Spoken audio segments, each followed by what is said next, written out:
tentram dan bahagia. Bapak dan Ibu guru, saat ini asesmen dipandang bukan lagi sekedar pelaporan dan penilaian yang bersifat angka-angka, tetapi sebagai proses pengumpulan dan pengolahan informasi untuk mengetahui kebutuhan belajar peserta didik, perkembangan dan capaian belajar dari peserta didik. Nah, bagaimana ketika hasil asesmen menunjukkan tidak tercapainya kompetensi yang diharapkan? Dalam proses kenaikan kelas, tentu ini bukanlah hal yang mudah untuk diputuskan. Kalau demikian, apa tindak lanjut yang dapat kita upayakan?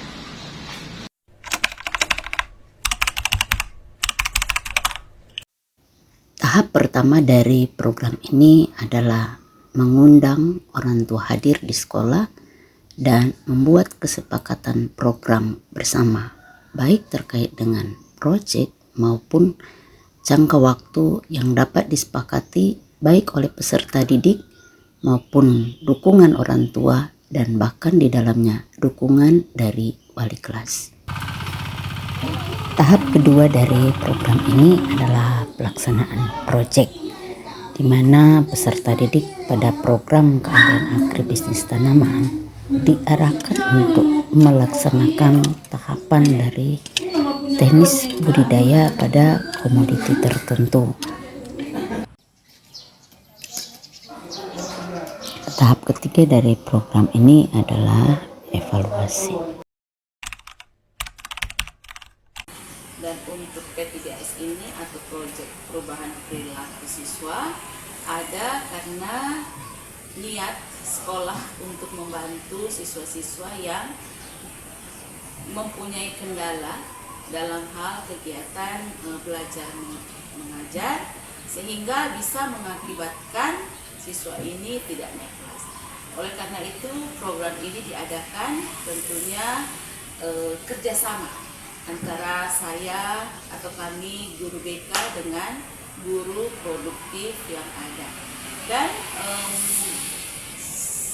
selama P3S ini berlangsung, luar biasa siswa-siswa yang memang punya niat atau punya keinginan yang kuat untuk bisa merubah sikap perilakunya mereka yang di waktu lalu, mereka pasti berusaha. Mereka berusaha dan dengan tekadnya mereka itu dibantu juga oleh kami dari guru produktif dan juga guru BK, sehingga anak-anak tersebut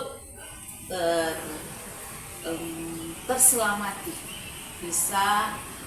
bisa menebus kesalahan-kesalahan mereka yang lalu, maupun mereka bisa membuat tugas yang mereka tidak kerjakan di waktu-waktu yang lalu.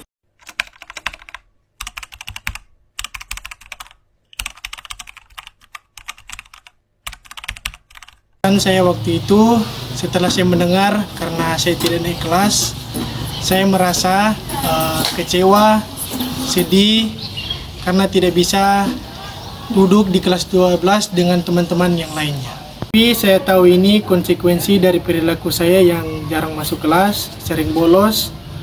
Tapi di balik semua itu ada alasannya.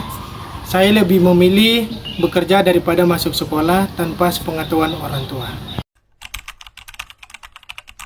Yang saya rasakan ketika saya kembali atau mengulangi pembelajaran di kelas 11, saya merasa kecewa pada diri saya sendiri karena tidak pernah mendengarkan perkataan orang tua saya atau guru yang ada di sekolah. Ya, pengalaman yang saya dapat di kelas 12 ini, saya termotivasi untuk lebih semangat lagi untuk giat sekolah, lebih rajin lagi supaya masuk sekolah tidak bolos, karena saya sudah pernah gagal di kelas 11 yang sebelumnya.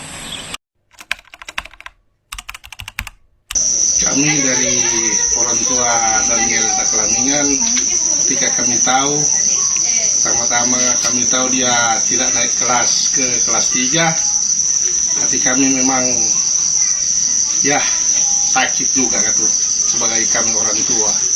Tapi kami kembalikan, kami serahkan pada Tuhan dan Daniel sendiri. Apakah dia masih ingin sekolah, tergantung daripada dirinya sendiri. Dan puji Tuhan, dia memang ingin kembali sekolah sampai dia naik ke kelas 3.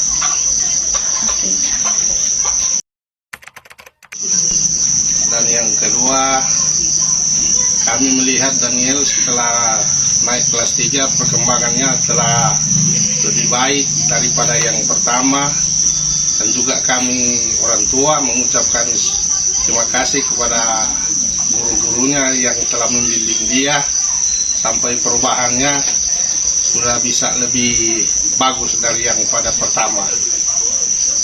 Terima kasih.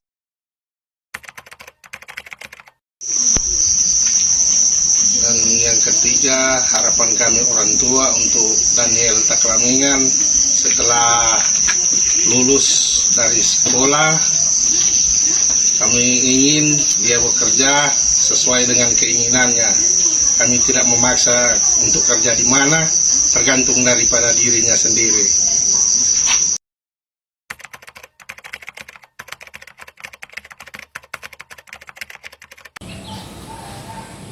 Daniel hanyalah salah satu dari sekian banyak siswa yang ingin mengalami pembelajaran yang bermakna. Karena itu, mari kita jadikan hasil asesmen sebagai bentuk untuk umpan balik yang dapat digunakan baik oleh guru, peserta didik, orang tua maupun sekolah. Salam dan bahagia.